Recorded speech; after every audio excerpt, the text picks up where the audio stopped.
नमस्कार, दृष्टि आईएएस के टुडेज डी के प्रोग्राम में आपका स्वागत है। सबसे पहले अभ्यास प्रश्न देखेंगे। निम्नलिखित में से किसे आधुनिक भारतीय कला का जनक कहा जाता है? राजा रवि वर्मा, एमएफ हुसैन, तैयब मेहता या फिर जेमिनी रॉय? इसका सही जवाब है ऑप्शन ए, राजा रवि वर्मा। हर साल 29 अप्रैल को प्रसिद्ध भारतीय चित्रकार राजा रवि वर्मा 1848 से 1906 की जयंती मनाई जाती है। इन्हें भारतीय कला के इतिहास में सबसे महान चित्रकारों में से एक माना जाता है। इन्हें आधुनिक भारतीय कला का जनक भी कहा जाता है, इसलिए विकल्प ए सही है। उन चित्रों की सबसे बड़ी विशेषता हिंदू महाकाव्यों और धर्म ग्रंथों पर बनाए गए चित्र हैं। तो इस तरह इस प्रश्न का सही जवाब है ऑप्शन ए, राजा रवि वर्मा।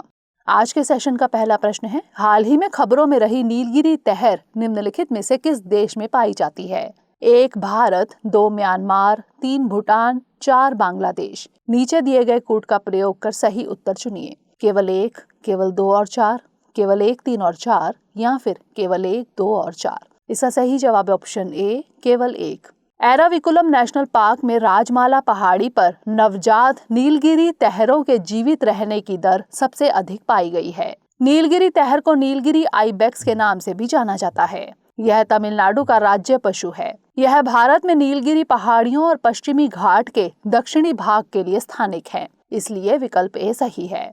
एराविकुलम राष्ट्रीय उद्यान केरल के प्रसिद्ध अभयारण्यों में से एक है। तो इस तरह इस प्रश्न का सही जवाब ऑप्शन ए, केवल 1।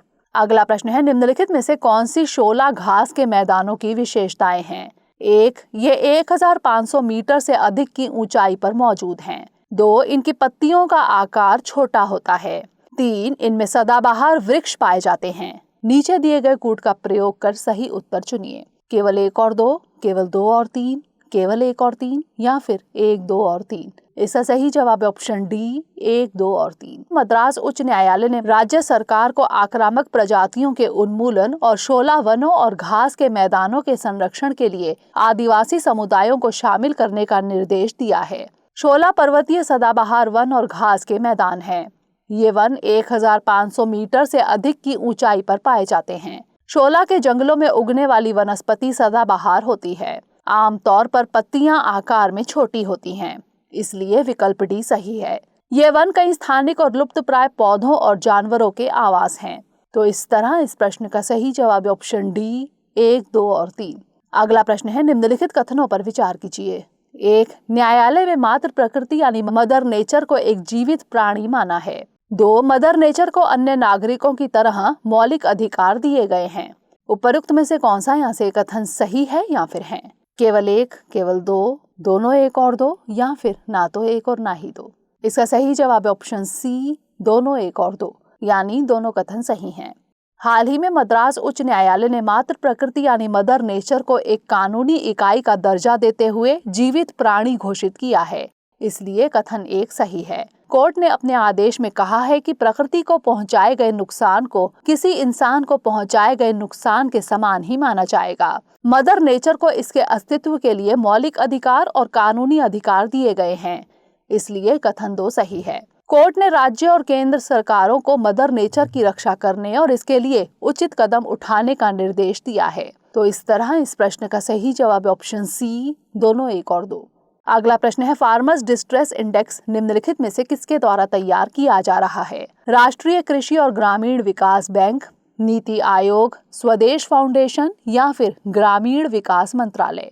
इसका सही जवाब है ऑप्शन ए, नाबार्ड यानी राष्ट्रीय कृषि और ग्रामीण विकास बैंक। राष्ट्रीय कृषि और ग्रामीण विकास बैंक यानी नाबार्ड एक फार्मर्स डिस्ट्रेस इंडेक्स यानी एफडीआई तैयार करने की योजना बना रहा है, इसलिए विकल्प ए सही है। यह जरूरतमंद और संकटग्रस्त किसानों को ट्रैक करने, पहचानने और उनका समर्थन करने के लिए तैयार किया जा रहा है। यह सूचकांक पूरे देश में एक समान नहीं होगा, क्योंकि यह तनाव के स्तर के आधार पर एक स्थान से दूसरे स्थान पर बदलता रहेगा। तो इस तरह इस प्रश्न का सही जवाब ऑप्शन ए, नाबार्ड। अगला प्रश्न है, दादा साहब फाल्के पुरस्कार निम्नलिखित में से किस क्षेत्र में प्रदान किया जाता है? खेल, सिनेमा, सामाजिक कार्य या फिर अनुसंधान कार्य? इसका सही जवाब ऑप्शन बी, सिनेमा। आज यानी 30 अप्रैल भारतीय सिनेमा के जनक दादा साहेब फाल्के की 152वीं जयंती मनाई जा रही है। उन्होंने भारत की पहली फीचर फिल्म राजा हरिश्चंद्र 1913 का निर्देशन किया था। दादा साहेब फाल्के पुरस्कार भारतीय सिनेमा के विकास में उत्कृष्ट योगदान के लिए दिया जाने वाला देश का सर्वोच्च फिल्म सम्मान है, इसलिए विकल्प भी सही है। यह पुरस्कार भारत सरकार द्वारा वर्ष 1969 में शुरू किया गया था। इस पुरस्कार की पहली प्राप्तकर्ता अभिनेत्री देविका रानी थी। तो इस तरह इस प्रश्न का सही जवाब ऑप्शन बी, सिनेमा। अगला प्रश्न है, भारत के मुख्य न्यायाधीश के संबंध में निम्नलिखित कथनों पर विचार कीजिए। 1. वह किसी मामले की सुनवाई के लिए न्यायाधीशों की संख्या तय करता है।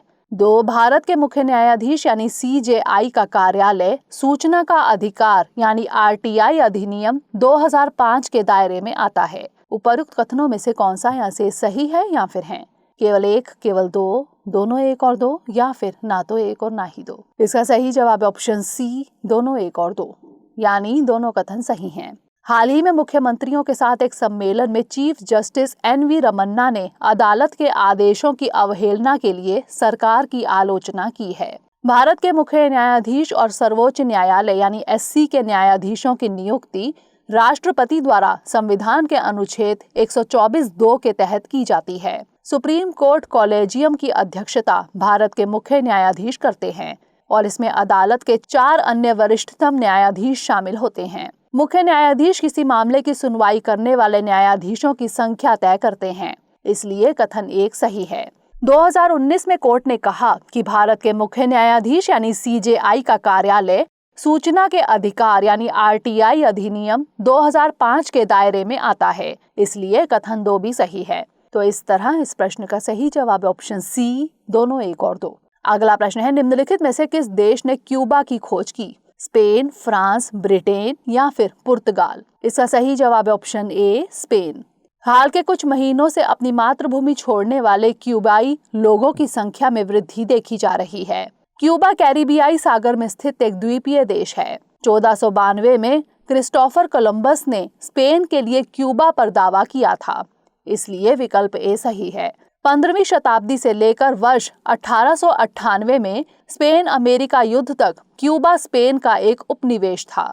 तो इस तरह इस प्रश्न का सही जवाब ऑप्शन ए, स्पेन। अगला प्रश्न है, निम्नलिखित में से कौन सी भाषाएं मूल संविधान का हिस्सा नहीं थी? 1 नेपाली, 2 कश्मीरी, 3 संथाली, 4 असमिया। निम्नलिखित कूटों का प्रयोग कर सही उत्तर चुनिए। केवल 1 और 2, केवल 2 और 3, केवल 1 और 3 या फिर केवल 3 और 4।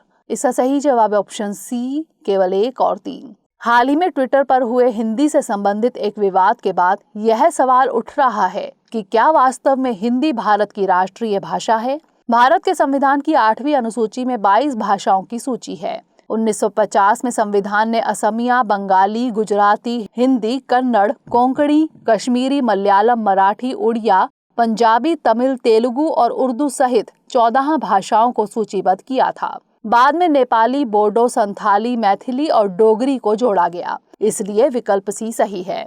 भारतीय संविधान के अनुच्छेद 343(1) के अनुसार देवनागरी लिपि में हिंदी और अंग्रेजी भारत की आधिकारिक भाषाएं हैं। इस प्रकार हिंदी भारत की राजभाषा या आधिकारिक भाषा तो है, लेकिन राष्ट्रभाषा नहीं है। तो इस तरह इस प्रश्न का सही जवाब ऑप्शन सी, केवल 1 और 3। अगला प्रश्न है, डिजिटल सर्विस एक्ट जो बड़ी टेक कंपनियों से निपटने के लिए एक कानून है, किसके द्वारा बनाया गया है? यूरोपीय संघ, यूनाइटेड किंगडम, अमेरिका या फिर अफ्रीकी संघ? इसका सही जवाब ऑप्शन ए, यूरोपीय संघ। यूरोपीय आयोग द्वारा 15 दिसंबर 2020 को डिजिटल सर्विस एक्ट प्रस्तावित किया गया था, इसलिए विकल्प ए सही है। इसका लक्ष्य यूरोपीय संघ में डिजिटल सेवाओं को नियंत्रित करने वाले नियमों को अपग्रेड करना है। यह अधिनियम ई-कॉमर्स निर्देश के तहत यूरोपीय संघ के कानून के मौजूदा प्रावधानों पर आधारित है। अगले कुछ महीनों में यूरोपीय संघ की संसद द्वारा इस अधिनियम को अपनाए जाने की संभावना है। तो इस तरह इस प्रश्न का सही जवाब ऑप्शन ए, यूरोपीय संघ। अंतिम प्रश्न है, निम्नलिखित में से किसने सती प्रथा संपन्न कराने वाले किसी भी पुजारी को फांसी देने का आदेश दिया था? William Bentinck, sir Charles Napier, Warren Hastings या फिर लॉर्ड कॉर्नवालिस? इसका सही जवाब option B, sir Charles Napier. 15वीं और 18वीं शताब्दी के बीच कई बार सती प्रथा पर प्रतिबंध लगाने का प्रयास किया गया। 1582 में मुगल बादशाह अकबर और 1663 में औरंगजेब ने इसे खत्म करने की कोशिश की थी।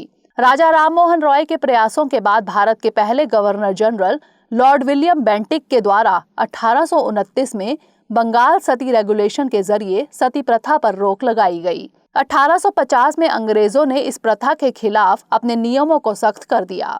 सर चार्ल्स नेपियर ने सती प्रथा यानी विधवा को जलाने के दौरान मौजूद किसी भी पुजारी को फांसी देने का आदेश दिया, इसलिए विकल्प बी सही है। तो इस तरह इस प्रश्न का सही जवाब option B, sir Charles Napier. अब नोट कर लेते हैं आज का अभ्यास प्रश्न।